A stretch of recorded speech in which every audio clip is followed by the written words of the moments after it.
Austin came out of the operating room, took off his robe and cap, and sat down tiredly on the couch. He had no strength at all. His eyes were drooping. His back was aching from standing for so long. However, he was pleased with himself. The most complicated operation had gone perfectly. The doctor was already planning for tomorrow's consultations in his head when suddenly his phone rang. It was his wife. "Honey, how are you? Is everything okay? You are late tonight, worried, Heather? Don't worry, I'm all done. I'll be home soon." The doctor reassured her with a smile and hurried off to change. As he stepped outside, he breathed in the cool February air with his full chest and thought how lucky he was to have a wife, a daughter, and a career. Austin was the leading surgeon in the prestigious hospital known all over the city. He had an excellent reputation, and patients signed up for consultations a month in advance. At the same time, the doctor was very tactful and modest. The fame and success did not spoil him. As from childhood, his parents taught him to be a good man. "Remember, son, everyone should be treated with tenderness and love, with kindness and affection, whether animal or human. It doesn't matter if the person is rich or poor. If you can help him, then help him without hesitation." Austin was brought up in love and prosperity. There was always a quiet, peaceful environment in his family. His mother respected and honored his father. There were never any scandals or yelling. As Austin grew up in a family of doctors, he was attracted to medicine from an early age. After school, he did not hesitate and went to medical university, graduating with honors. Heather was a cheerful girl with a long braid of hair. She was brave and determined. They met at a university party. Austin was very shy. In addition, he considered himself an unattractive, tall, bespectacled man. He was captivated by Heather, watching her dancing and laughing with her friends. But he did not dare approach her. When the slow dance came, Heather approached him herself. "Let's go dance." "You can't take your eyes off me," she said firmly and winked. They never parted again. After graduation, Heather worked as a pediatrician and then gave birth to a daughter, Molly. The little girl grew up smart from an early age and loved to sing. So by her 10th year, she was playing the piano rather well, pleasing her parents in the evenings. So, Austin and his family lived harmoniously and amicably. But soon there was an event that divided his life forever into a before and after. It was an ordinary shift to a heavy patient was brought in by ambulance. He was an elderly man in his 60s. He was dressed in a shabby summer jacket, obviously unsuitable for cold February. The man looked unkempt and haggard, and he had tattoos on his hands that spoke of his prison past. The man was delirious and writhing in pain. After examining the patient, Austin determined that he had appendicitis and ordered to prepare him for an emergency operation. At the door of the operating room, a nurse came up to him and held out something. "Dr. Morgan, look, this picture fell out of the patient's breast pocket when we were undressing him. I think this guy looks kind of like you."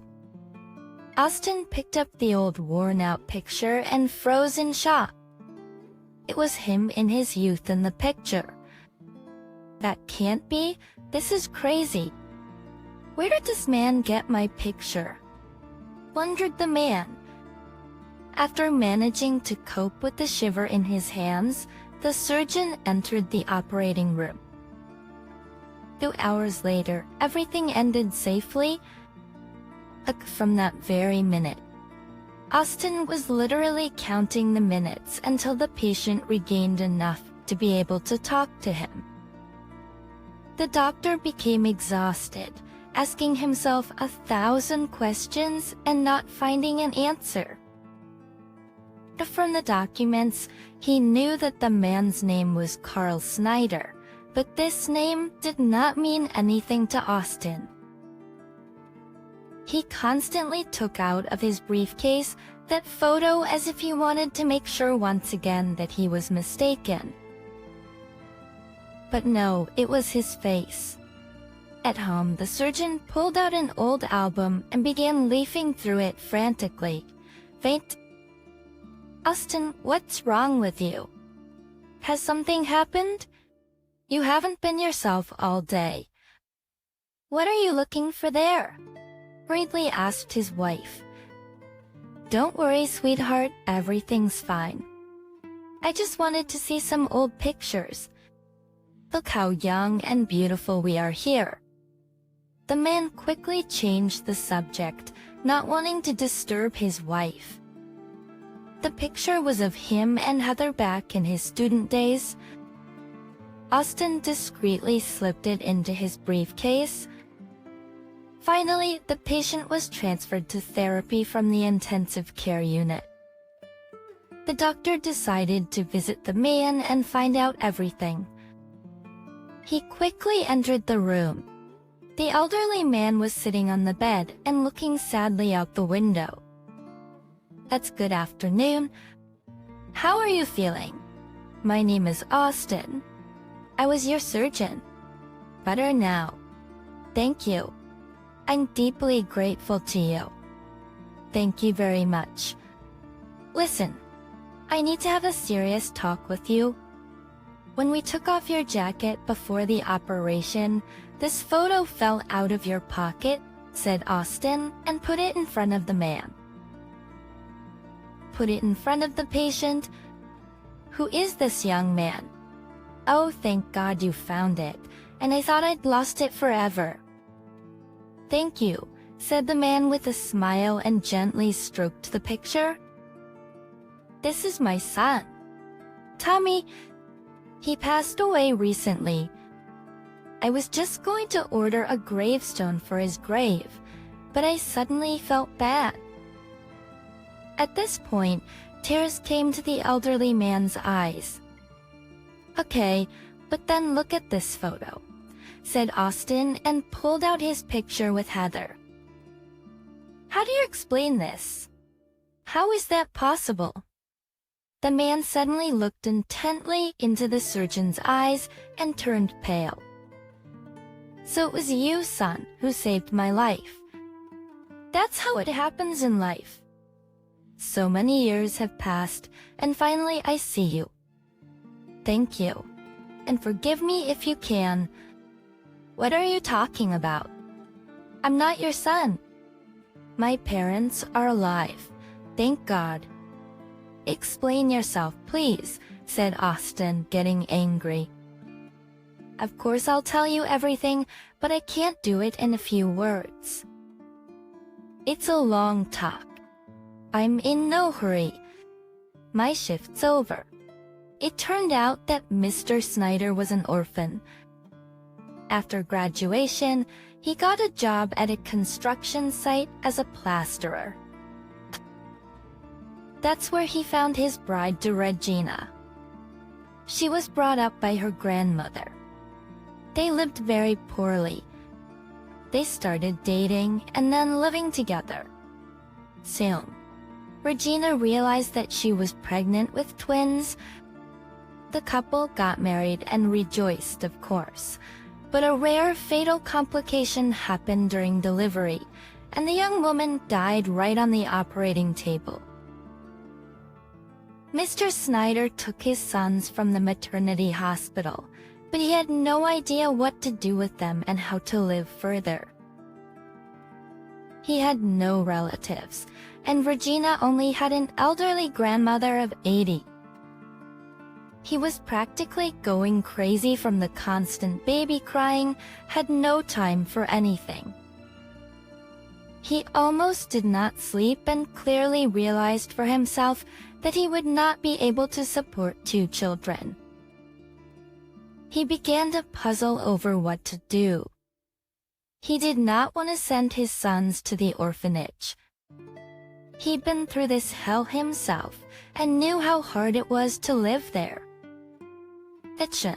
It was at this point that his acquaintances told him about a wealthy family of doctors who wished to adopt a baby, but only in a way that no one would know.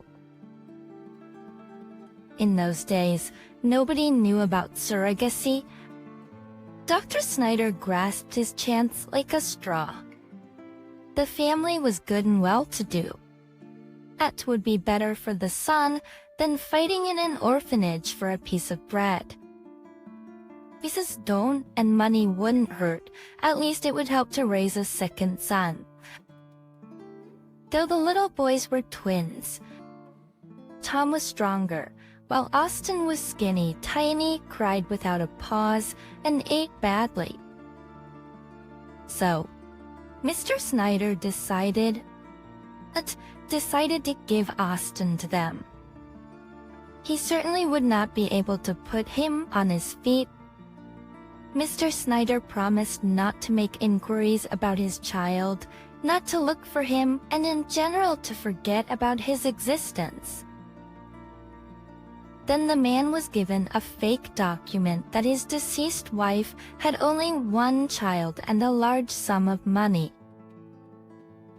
Mr. Snyder heard nothing more about either little Austin or his adoptive parents.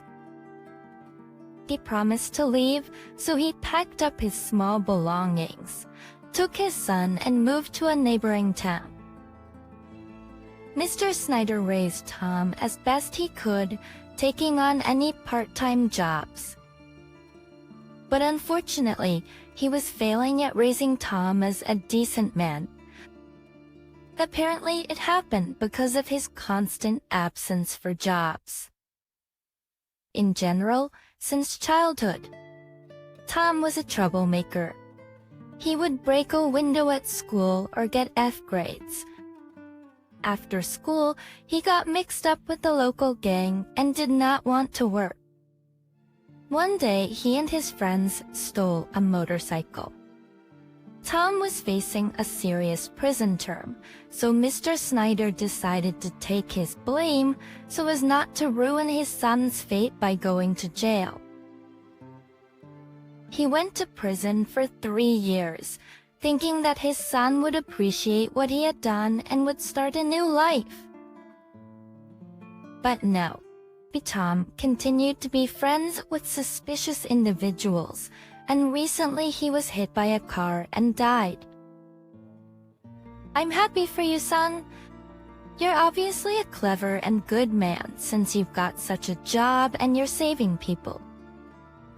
So maybe it was for the best, finished Mr. Snyder his sad tale.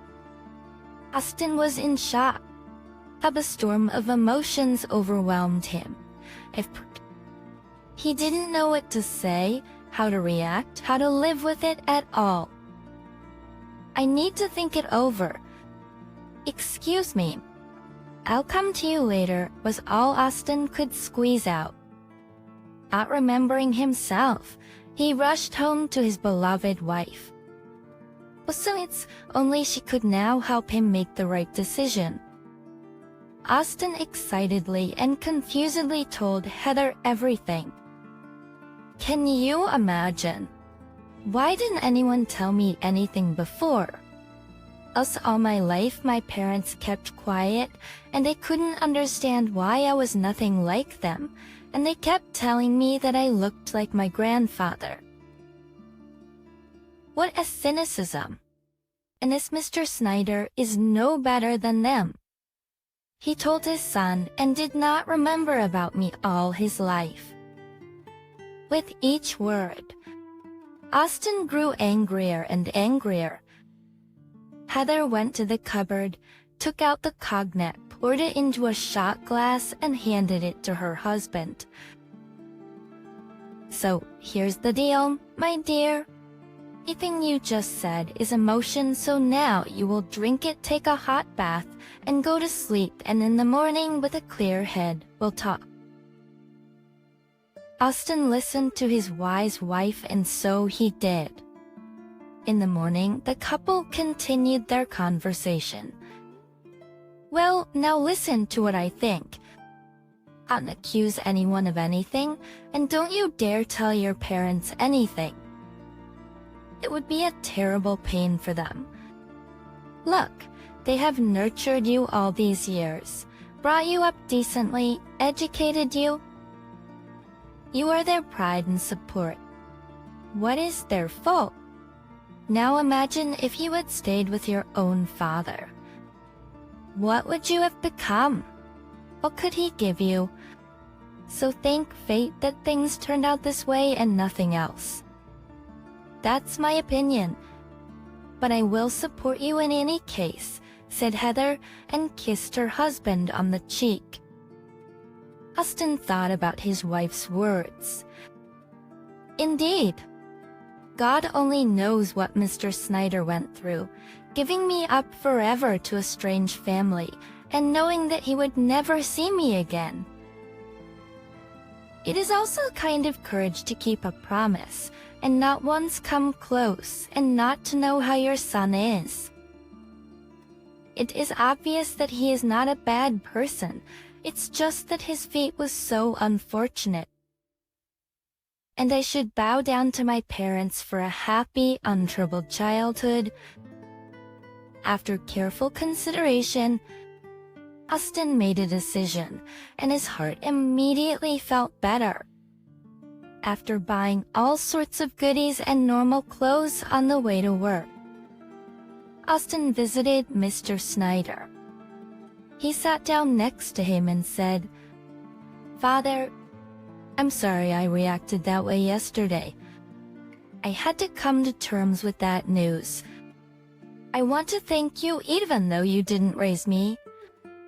But without you and Mom, I wouldn't be in this world. I am not offended by you.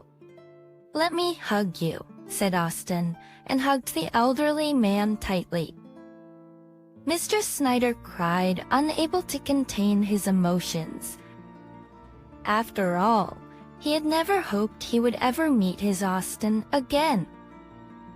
"Dad, don't worry about anything. I'll help you. I'll introduce you to your granddaughter and my wife when you're discharged. You're not alone now. You've got family next to you. And just aside, my parents who brought me up are as dear to me as you are. I will never leave them. Do you understand?" "Yes, of course, son. I understand. I am ready to bow down to these people myself, because they raised such a great man," said the elderly man, and he wept again. After discharge, the first thing Austin and Mr. Snyder did, Mr. Snyder went and ordered a nice gravestone for Tom and his mother, who never got to see her children. After a while, Austin decided to invite Mr. Snyder to his home. Upon entering the apartment, the elderly man was noticeably nervous and shy, but the wise Heather took everything into her own hands. "Well, Mr. Snyder, come on in. Don't be shy. Molly, come and get acquainted. Here's your grandpa." Carl, the little girl, looked at the man inquisitively. "Hi, Mom. I already have 2 grandfathers," she asked incomprehensibly. "Well, you see how lucky you are. All your friends have 1, maximum 2 grandfathers, and you have 3. Everyone will be jealous, laughed Heather. It's really great. Grandpa, do you want me to play the piano? I already know 10 compositions, said the child with a smile. Of course, little girl, said the elderly man. The evening passed very warmly and cordially. As Mr. Snyder said goodbye, he couldn't hold back his tears. Thank you for inviting me. I do not remember when I was in such a warm family environment, he emotionally said. A few days later, Austin visited his parents. His mother was happy, hugged him, ruffled his hair as in his childhood. Then they drank tea and cake, laughed, and remembered Austin's childhood. And the man realized that these people will always be the closest and dearest to him.